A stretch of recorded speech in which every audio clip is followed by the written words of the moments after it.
Hey, what's up YouTube? What's going on? Back with another video today, and in today's new video, what I'm going to be talking about is the impact that asymmetries or imbalances have on the way forces or loads that are applied through our body are placed, and how this may impact the onset of degenerative changes at maybe certain joints or certain areas of our body.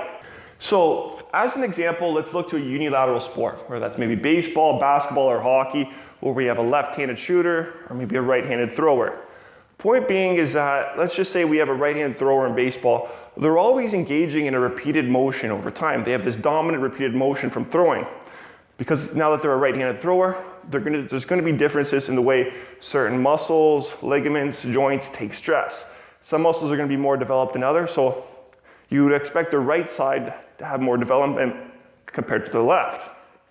But at the same time, they're going to be creating different asymmetries as a result of these imbalances being created. So you might have differences in the way the shoulder is designed or developed when compared to the left. And this may impact one's ability to lift when going into the weight room. This is essentially going to have an impact in the way program design is going to be incorporated or created for that individual. So one thing to consider first is that, yes, we're creating these imbalances, but it's these imbalances that are created that actually make the athlete a good thrower or a good pitcher. But at the same time, these imbalances also are what lead to injury if repeated enough over time, and if they don't engage in proper rest, or maybe they don't address maybe those issues, their career could be ended shortly due to some sort of shoulder issue developing or shoulder problem. So it's kind of a fine line because, yes, you're getting the performance benefits from being in that posture, but it's also creating new issues and it's creating injuries down the road for this individual as they continuously get into those repeated motions. However, it's this posture, though, that is going to carry over into the weight room.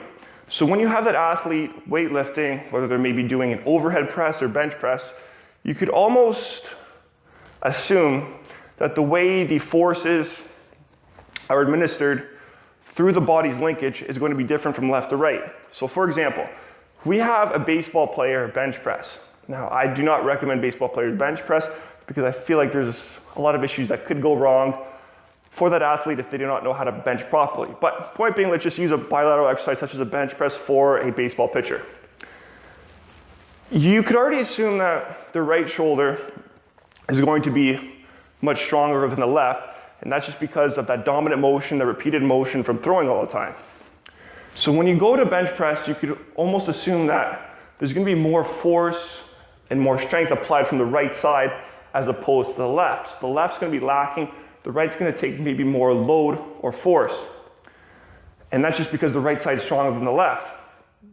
And so what you may see happening is that that right side's now going to take more stress, and since they're already throwing a lot and already stressing that joint, stretching that shoulder a lot, it could lead to some sort of issue developing at a more rapid pace, because now we're having them perform that bilateral press, that bench press, and we're only further feeding into the dysfunction that they already have.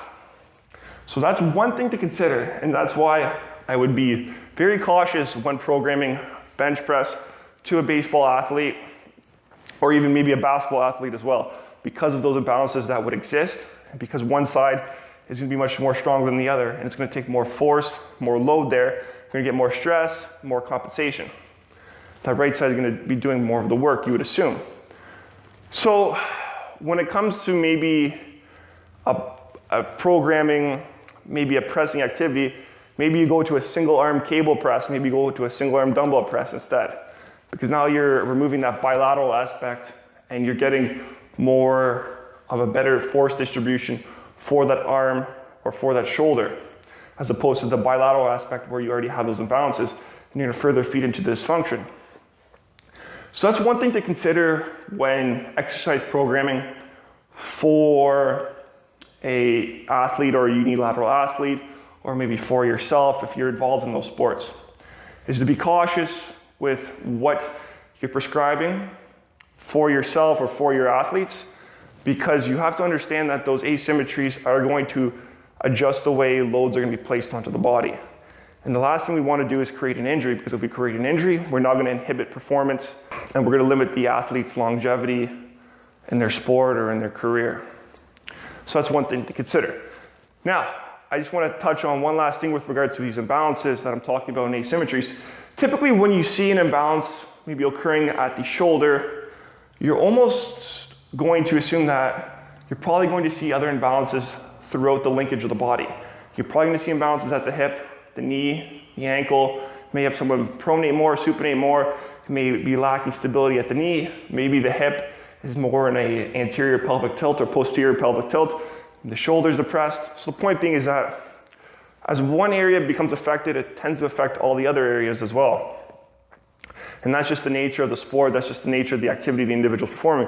But it's just important to be aware of that, because you're going to get compensation at all different areas of the body. And that's going to affect the way joint forces or loads or forces are applied throughout the body.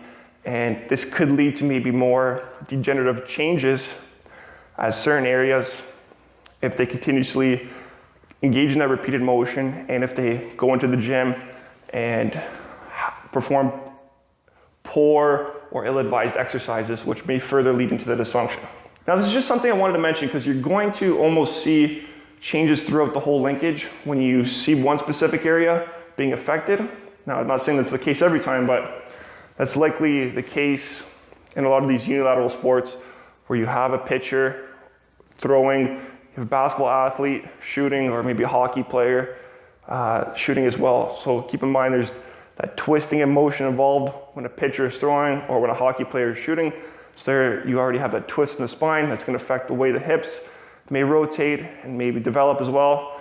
You may have some maybe more internal rotation. A whole bunch of stuff can go on and it can be really broken down, but that's part of what I do for my postural assessments, is to try to break everything down, understand what position this athlete is in, and understand how we're going to move forward in terms of the programming. So I just wanted to kind of talk about in this video, guys, just to kind of make you guys aware of this, because I think it's something that's very important, and it's how injuries are created in the first place.